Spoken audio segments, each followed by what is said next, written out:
அவன் நீட்டு தேர்வு எது கொண்டாந்தான் தெரியுமில்ல? உன்னுடைய பாடத்திட்டத்துக்கு கேள்வி கேட்க மாட்டான். நீ பள்ளிக்கூடம் வச்சிருக்க, கல்லூரி வச்சிருக்க, இதுல படிக்கிறது பயன் தராதுங்கிறான். அவன் சிபிஎஸ்இ பள்ளியில இருக்கிற பாடத்திட்டத்தெல்லாம் கேள்வியை தயார் செய்யறான்.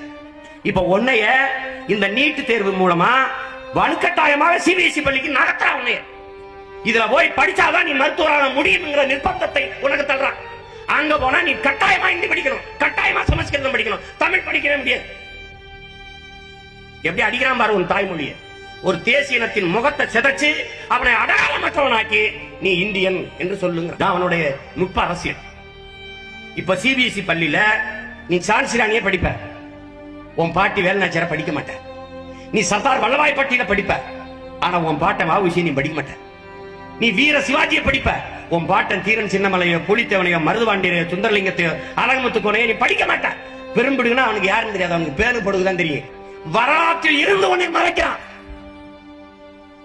அதை நம்ம விட்டு கொடுக்க முடியாது. விட்டு கொடுத்தது நம்ம முன்னோர்கள் பிள்ளை. இந்திரா காந்தி கல்வி என்னைக்கு மாநில பட்டியலிருந்து பொதுப்பட்டியலுக்கு எடுத்துட்டு போனாங்களோ அன்னைக்கே பெரும் புரட்சி செஞ்சு தாத்திருக்கணும்.